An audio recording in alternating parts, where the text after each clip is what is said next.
On va plonger dans l'histoire fascinante et complexe de Bruce Lee, une légende qui, 50 ans après sa mort tragique, reste une icône mondiale du cinéma et un symbole de force pour la communauté asiatique. À seulement 32 ans, Bruce Lee nous a quittés, laissant derrière lui un héritage monumental, mais aussi un tourbillon de rumeurs sur sa vie personnelle, son mariage et les circonstances mystérieuses de sa disparition. 5 décennies plus tard, sa fille, Shannon Lee, brise le silence pour révéler la vérité sur l'homme derrière le mythe. Dans cette vidéo, nous allons explorer son parcours, de ses débuts tumultueux à Hong Kong à sa consécration à Hollywood, tout en démystifiant les spéculations qui entourent sa vie. Préparez-vous pour un voyage captivant à travers la vie de Bruce Lee, ses combats, ses philosophies et l'impact durable qu'il continue d'avoir. Attachez vos ceintures, prenez des notes et n'oubliez pas de liker et de vous abonner pour ne rien manquer. Let's dive in. Les origines et les défis de la jeunesse de Bruce Lee. Pour comprendre l'ampleur de l'héritage de Bruce Lee, il faut remonter à ses racines, à une époque marquée par des défis personnels et historiques. Né sous le nom de Lee Jun-fan le 27 novembre 1940 à San Francisco, Bruce Lee est le fils de Lee Hua-chuan, un célèbre chanteur d'opéra cantonais, et de Grace Ho, une femme d'ascendance eurasienne originaire de Shanghai. Sa naissance aux États-Unis, dans le quartier chinois de San Francisco, lui confère la citoyenneté américaine grâce au principe du jus soli. Mais à peine 4 mois après sa naissance, sa famille retourne à Hong Kong en avril 1941, juste avant que la ville ne soit plongée dans le chaos de l'occupation japonaise déclenchée par l'attaque surprise de décembre 1941. Pendant 4 ans, les Lee vivent sous le joug de l'occupation, une période de privation et d'incertitude qui marque profondément l'enfance de Bruce. Après la Seconde Guerre mondiale, Hong Kong tente de se reconstruire, mais la famille Lee fait face à des difficultés financières. La carrière de Lee Hua-chuan décline et la famille lutte pour joindre les deux bouts. Le jeune Bruce, de nature énergique et parfois rebelle, se retrouve souvent impliqué dans des bagarres avec des gangs locaux, ce qui inquiète ses parents. Ces confrontations, bien que problématiques, révèlent son tempérament de combattant et sa détermination. Conscient du potentiel de son fils, Lee Hua-chuan décide de canaliser cette énergie en l'inscrivant à des cours de Wing Chun sous la tutelle du légendaire maître Ip Man. Cependant, l'ascendance mixte de Bruce mi-chinois, mi-eurasien, lui vaut initialement des résistances au sein de la communauté martiale traditionnelle où la pureté ethnique est parfois valorisée. Mais Bruce ne se laisse pas décourager. Sa persévérance et sa passion pour les arts martiaux s'épanouissent et il progresse rapidement. À l'âge de 18 ans, Bruce excelle dans les compétitions de boxe à Hong Kong, remportant plusieurs titres. Mais ces bagarres de rue continuent de causer des tensions avec sa famille, qui craint pour son avenir. Dans l'espoir de lui offrir une vie meilleure et de le tenir éloigné des troubles, ses parents prennent une décision difficile, l'envoyer aux États-Unis. En 1959, Bruce s'installe à Seattle, où il entame un nouveau chapitre de sa vie. Il s'inscrit à l'université de Washington pour étudier la philosophie, tout en poursuivant son entraînement en arts martiaux. C'est là qu'il commence à enseigner le Wing Chun, adaptant ses techniques pour créer un style unique qui attire rapidement l'attention. Il fonde sa première école d'arts martiaux, le Junfan Gung Fu Institute, où il partage sa vision novatrice du combat. En 1964, la réputation grandissante de Bruce le conduit à une opportunité majeure, une démonstration aux championnats internationaux de karaté de Long Beach. Là, il impressionne le public avec sa vitesse fulgurante et son célèbre coup de poing d'un pouce, une technique qui défie les lois de la physique. Cette performance marque un tournant. Bruce commence à attirer des étudiants de divers horizons, brisant les barrières culturelles en enseignant à tous, indépendamment de leur origine. Cependant, cette ouverture ne plaît pas à tous. Dans le quartier chinois de San Francisco, il est défié par Wong Jackman, un artiste martial traditionnaliste qui conteste son droit d'enseigner à des non-chinois. Le combat, intense et médiatisé, se solde par une victoire éclatante de Bruce, renforçant sa légitimité et sa réputation. Cette période de la vie de Bruce Lee est cruciale. Elle révèle non seulement son talent brut, mais aussi sa capacité à surmonter les obstacles, qu'il s'agisse de la discrimination, des attentes traditionnelles ou des défis financiers. Son approche des arts martiaux commence à évoluer, s'éloignant des formes rigides pour embrasser une philosophie de fluidité et d'adaptabilité. C'est le germe de ce qui deviendra plus tard le Jeet Kune Do, une méthode qui transcende les styles traditionnels. Bruce ne se contente pas de maîtriser le combat, il cherche à comprendre la vie elle-même, intégrant des concepts philosophiques dans son entraînement. Cette fusion de force physique et de profondeur intellectuelle deviendra la marque de fabrique de son héritage. Mais la route vers la gloire n'est pas sans embûches. À Seattle, Bruce jongle entre ses études, l'enseignement et les petits boulots, tout en rêvant d'une carrière qui lui permettrait de partager sa vision avec le monde. Son charisme, sa discipline et son ambition commencent à attirer l'attention, mais il est encore loin de la célébrité mondiale qu'il atteindra. Cette première partie de sa vie pose les fondations de ce qui fera de lui une légende, une résilience à toute épreuve, une passion pour l'apprentissage et une volonté de défier les conventions. La montée vers la célébrité et la création du Jeet Kune Do. Après avoir posé les bases de son parcours à Seattle, Bruce Lee entame une ascension fulgurante vers la célébrité, portée par son talent, sa vision et son refus des conventions. À la fin des années 1960, Bruce est déjà reconnu comme un artiste martial d'exception, mais il aspire à plus. Il veut révolutionner la manière dont les arts martiaux sont perçus et pratiqués, tout en conquérant Hollywood. Cette période marque l'émergence de sa philosophie unique, le Jeet Kune Do, et son entrée dans l'industrie du cinéma où il redéfinit les codes du film d'action. Au milieu des années 1960, Bruce attire l'attention du producteur hollywoodien William Dozier lors de sa démonstration au championnat de karaté de Long Beach. Impressionné par sa vitesse, sa précision et son charisme, Dozier l'invite à auditionner pour un rôle dans la série télévisée Number One Son, un projet qui ne verra finalement pas le jour. Cependant, cette opportunité ouvre une porte inattendue. En 1966, à l'âge de 25 ans, Bruce décroche le rôle de Kato dans The Green Hornet, une série qui introduit les arts martiaux asiatiques au grand public américain. Son personnage, un acolyte agile et redoutable, vole souvent la vedette au héros principal. Bruce y démontre non seulement ses compétences martiales, mais aussi son sens du spectacle, adaptant ses mouvements ultra rapides pour qu'ils soient lisibles à l'écran. Cette attention aux détails techniques, ralentir ses coups pour les caméras, montre son engagement à rendre l'art martial cinématographique authentique et captivant. Bien que The Green Hornet ne dure qu'une saison, elle marque un tournant pour Bruce. Il devient une figure reconnue dans les cercles d'arts martiaux et commence à attirer des élèves célèbres comme l'acteur Steve McQueen et le scénariste Sterling Si-Fan. À Los Angeles, où il s'installe après Seattle, Bruce fonde un deuxième Junfan Gung Fu Institute et peaufine son approche des arts martiaux. Frustré par les limitations des styles traditionnels, il commence à développer le Jeet Kune Do, qu'il décrit comme la voie du point intercepteur. Cette philosophie rejette les dogmes rigides des écoles classiques, prônant un style fluide, adaptable et pratique, inspiré par des disciplines variées comme le Wing Chun, la boxe occidentale, l'escrime et même la danse. Bruce compare son approche à l'eau. « Soyez comme l'eau, mon ami. Elle n'a pas de forme, elle s'adapte à tout. » Cette idée révolutionnaire redéfinit l'entraînement martial, mettant l'accent sur l'efficacité et l'instinct plutôt que sur la tradition. En parallèle, Bruce s'implique dans l'industrie cinématographique, chorégraphiant des scènes de combat pour des films comme Marlowe, 1969, et The Wrecking Crew, 1968. Ces expériences, bien que modestes, lui permettent de perfectionner l'art de la chorégraphie martiale, qu'il rend plus réaliste et dynamique que les combats stéréotypés d'Hollywood à l'époque. Cependant, Bruce se heurte à un mur, les stéréotypes raciaux. En tant qu'asiatique, il est souvent relégué à des rôles secondaires et les opportunités de rôles principaux lui échappent. Cette frustration le pousse à explorer d'autres avenues. Avec Sterling Si-Fan et l'acteur James Coburn, il travaille sur un projet de film intitulé The Silent Flute, une œuvre ambitieuse qui ne verra pas le jour de son vivant, mais qui témoigne de son désir de raconter des histoires profondes à travers le cinéma. En 1971, déçu par le manque d'opportunités à Hollywood, Bruce suit le conseil du producteur Fred Weintraub et retourne à Hong Kong. À son insu, The Green Hornet, rebaptisé Kato Show en Asie, a fait de lui une star dans la région. Les studios hongkongais, comme Golden Harvest, sautent sur l'occasion de collaborer avec lui. Son premier film, The Big Boss, 1971, est un succès retentissant. Bruce y incarne un jeune homme confronté au trafic de drogue en Thaïlande, mêlant action explosive et profondeur émotionnelle. Le film bat des records au box-office asiatique, propulsant Bruce au rang de superstar. La même année, Fist of Fury, 1972, consolide sa réputation. Situé dans le Shanghai des années 1930, ce film montre Bruce dans un rôle de vengeur, utilisant des techniques innovantes comme le nunchaku. Chaque scène de combat, chorégraphiée par Bruce lui-même, est une œuvre d'art mêlant intensité physique et charge émotionnelle. En 1972, Bruce atteint un nouveau sommet avec The Way of the Dragon, où il assume les rôles de scénariste, réalisateur, chorégraphe et acteur.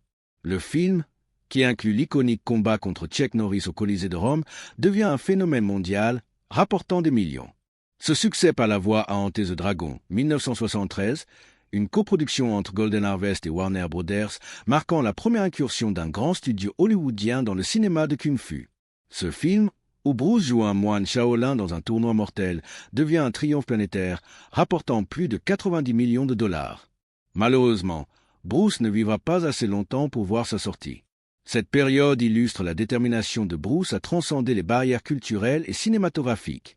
Le Jeet Kune Do, tout comme ses films, incarne sa philosophie de liberté et d'authenticité.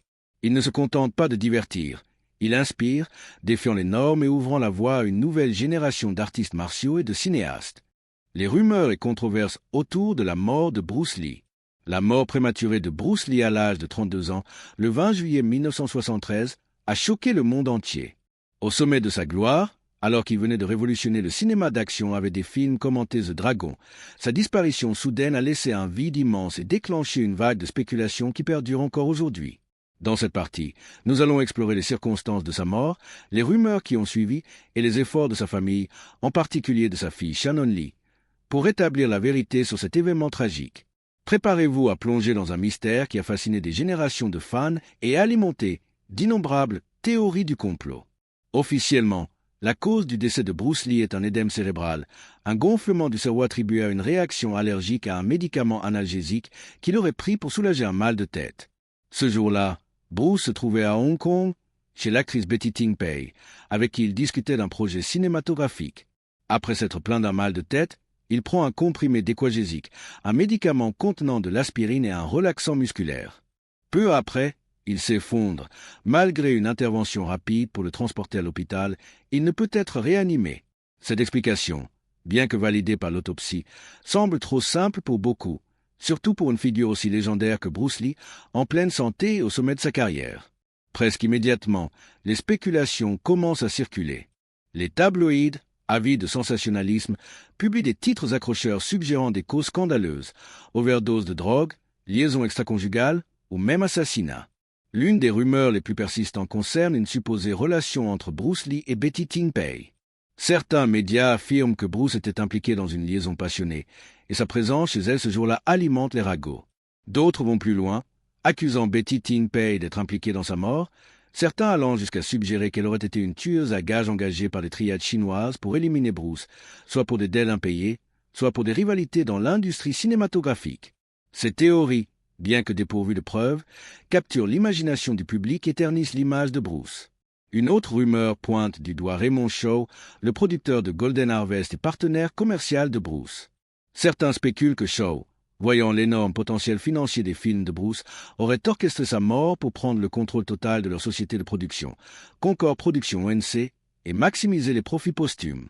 Cette théorie s'appuie sur le fait que Shaw aurait initialement menti en affirmant que Bruce était chez lui avec sa femme Linda ce soir-là, une tentative maladroite de protéger la réputation de Bruce qui n'a fait qu'attiser les soupçons.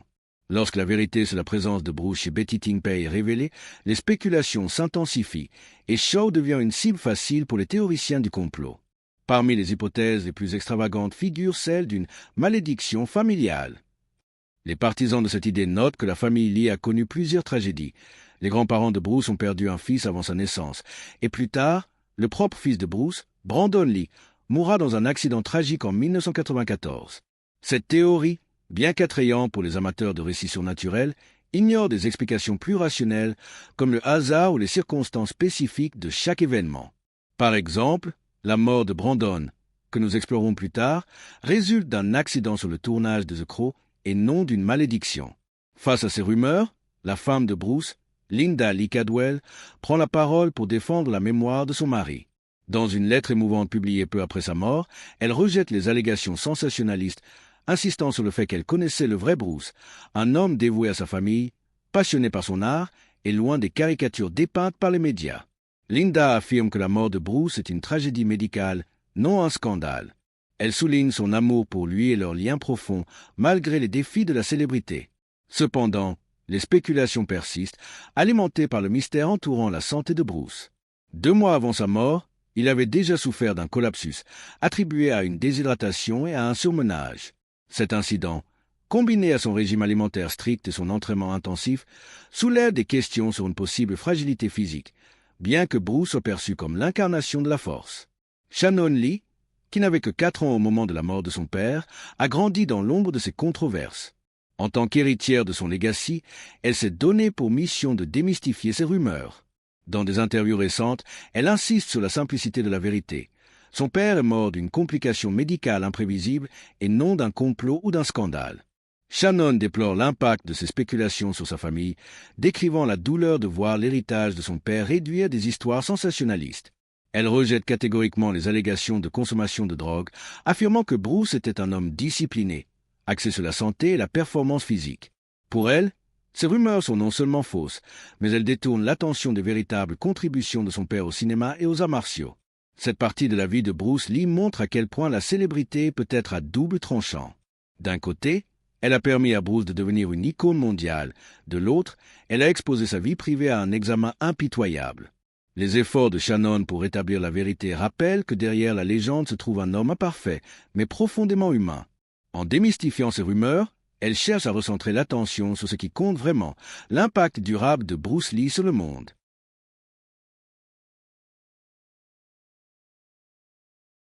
La famille Lee et la préservation de l'héritage.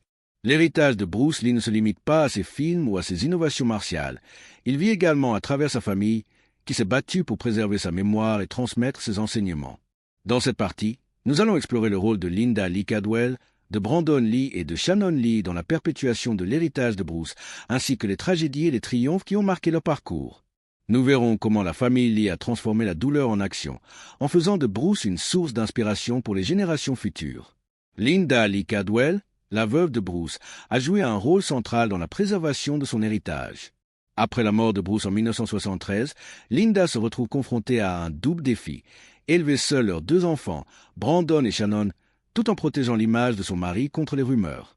Déterminée à honorer sa mémoire, elle publie en 1975 une biographie intitulée Bruce Lee, The Man Only He Knew, qui sert de base au film de 1993 Dragon, The Bruce Lee Story.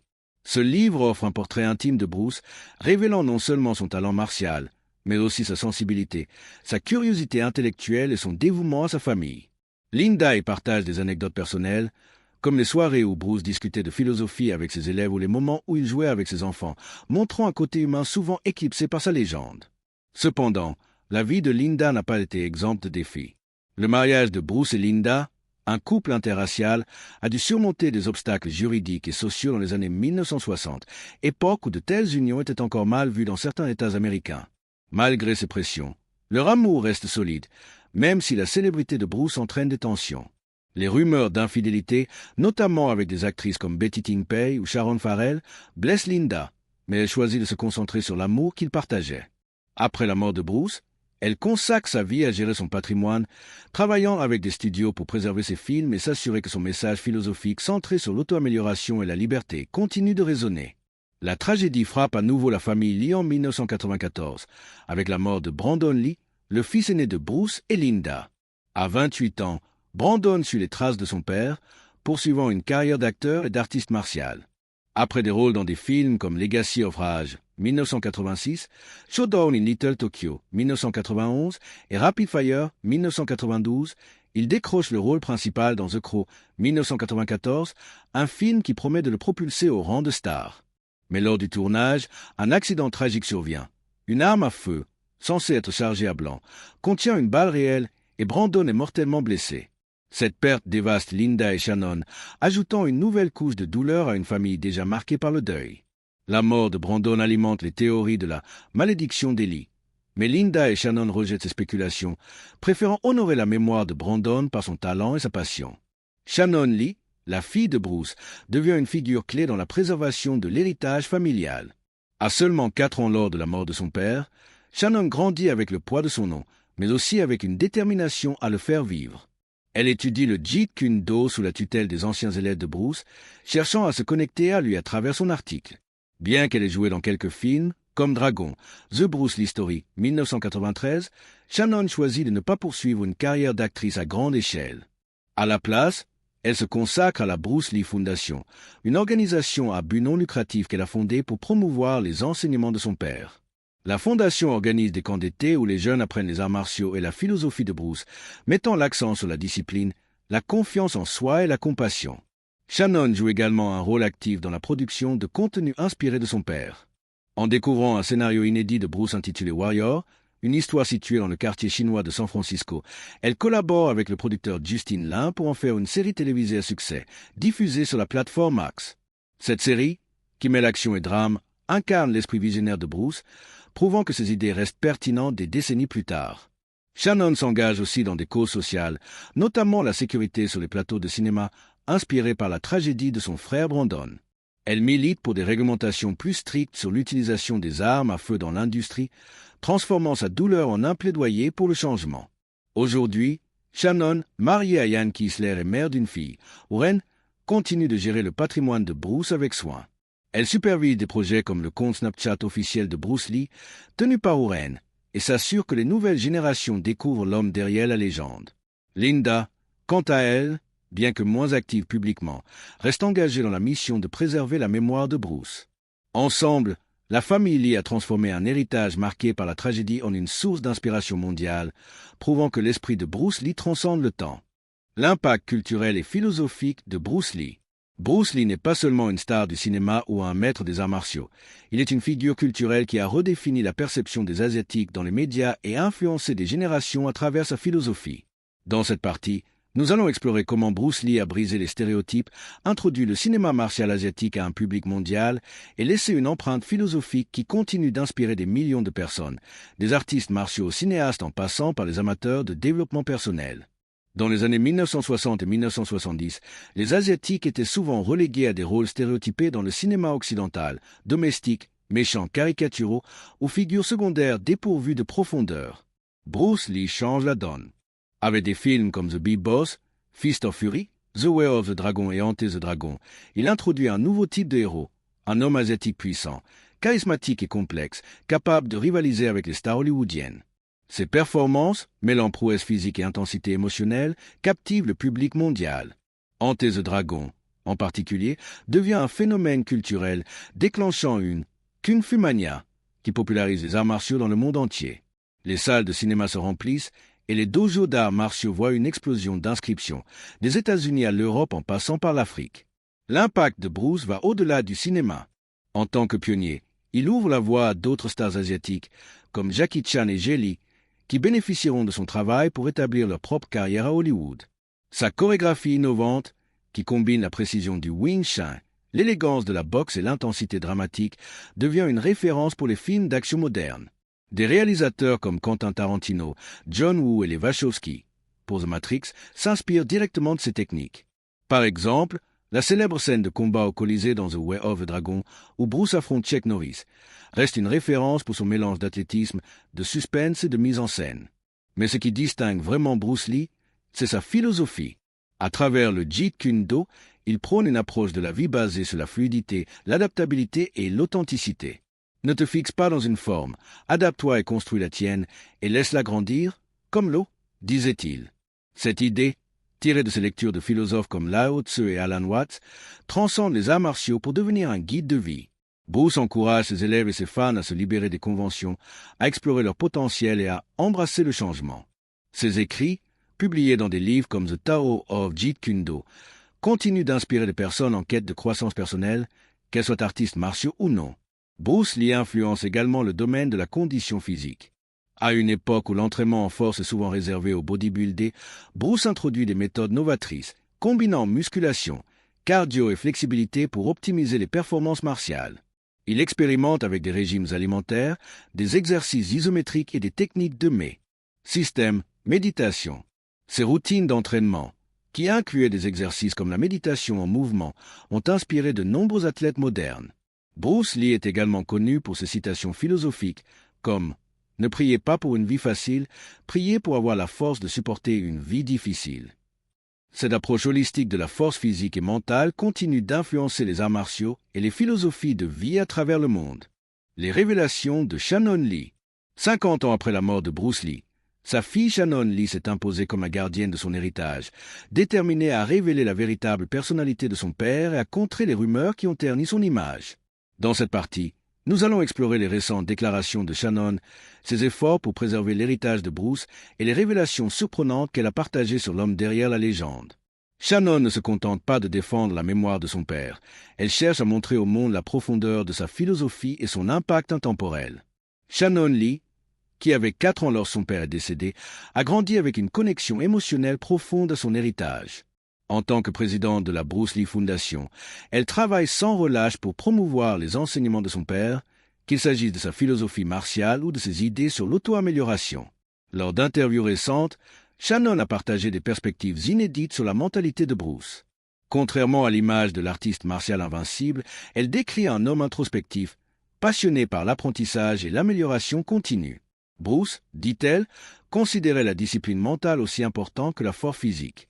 Ses lectures de philosophie taoïste, bouddhiste et occidentale ont façonné sa vision du monde qu'il a intégrée dans le Jeet Kune Do. Cette philosophie, qui prône l'adaptabilité et l'authenticité, est au cœur de son héritage. Shannon s'est également attaquée aux représentations erronées de son père dans les médias. Elle a publiquement critiqué le film Once Upon a Time in Hollywood 2019 de Quentin Tarantino, qui dépeint Bruce Lee comme un personnage arrogant perdant un combat contre un cascadeur fictif, Cliff Booth.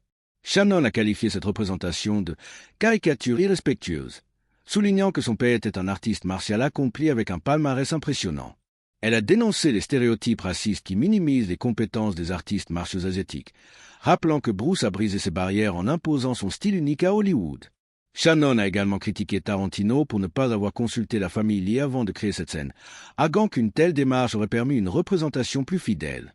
En ce qui concerne les rumeurs sur la mort de Bruce, Shannon est catégorique. Son père est mort d'une complication médicale et non d'une overdose ou d'un scandale. Elle rejette les allégations de consommation de drogue, soulignant son mode de vie discipliné et son engagement envers la santé. Selon elle, les spéculations sur des liaisons extraconjugales ou des complots mafieux sont des fabrications destinées à vendre des journaux. Ces rumeurs, dit-elle, ont profondément blessé sa famille, en particulier sa mère, Linda, qui a dû défendre l'honneur de Bruce tout en élevant ses enfants seuls. Shannon décrit la douleur de grandir dans l'ombre de ces controverses, mais elle transforme cette douleur en une mission. Faire connaître le vrai Bruce Lee, un homme de compassion, de discipline et de vision. À travers la Bruce Lee Foundation, Shannon organise des programmes éducatifs, des camps d'arts martiaux et des projections de films pour partager l'héritage de son père. Elle a également produit la série Warrior, basée sur une idée originale de Bruce, prouvant que ses concepts narratifs restent pertinents. Shannon insiste sur l'importance de transmettre les valeurs de son père, la résilience, la curiosité et la compassion aux nouvelles générations. Elle s'inquiète de voir l'histoire de Bruce déformée avec le temps, surtout à mesure que ceux qui l'ont connu disparaissent. C'est pourquoi elle partage activement des anecdotes personnelles, comme les moments où Bruce enseignait la philosophie à ses élèves ou jouait avec ses enfants, pour humaniser la légende. Shannon s'engage également dans des causes sociales, comme la sécurité sur les plateaux de cinéma, inspirée par la mort tragique de son frère Brandon. Elle milite pour des réglementations plus strictes sur les armes à feu, transformant le deuil en action positive.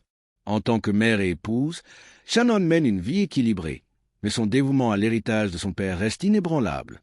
Ces révélations, loin d'ajouter du mystère, clarifient l'image d'un homme qui a transformé le cinéma, les arts martiaux et la philosophie, laissant un legs qui continue d'inspirer le monde entier. Bruce Lee n'était pas seulement une star de cinéma ou un maître des arts martiaux. Il était un visionnaire qui a changé la façon dont le monde perçoit les Asiatiques, les arts martiaux et la philosophie de vie. 50 ans après sa mort, son héritage reste plus vivant que jamais, grâce à ses films révolutionnaires, sa philosophie du Jeet Kune Do et les efforts inlassables de sa famille, en particulier de sa fille Shannon Lee. Dans cette vidéo, nous avons exploré son parcours tumultueux, de ses débuts à Hong Kong à sa consécration à Hollywood, en passant par les rumeurs et les tragédies qui ont marqué sa vie. Shannon nous a offert des révélations précieuses, nous rappelant que Bruce était un homme de discipline, de compassion et de vision, loin des scandales inventés par les tabloïds. Son message, soyez comme l'eau, adaptez-vous et grandissez, continue d'inspirer des millions de personnes. Merci d'avoir regardé cette vidéo. Dites-nous dans les commentaires ce que Bruce Lee représente pour vous et abonnez-vous pour ne rien manquer de nos prochaines vidéos. À bientôt.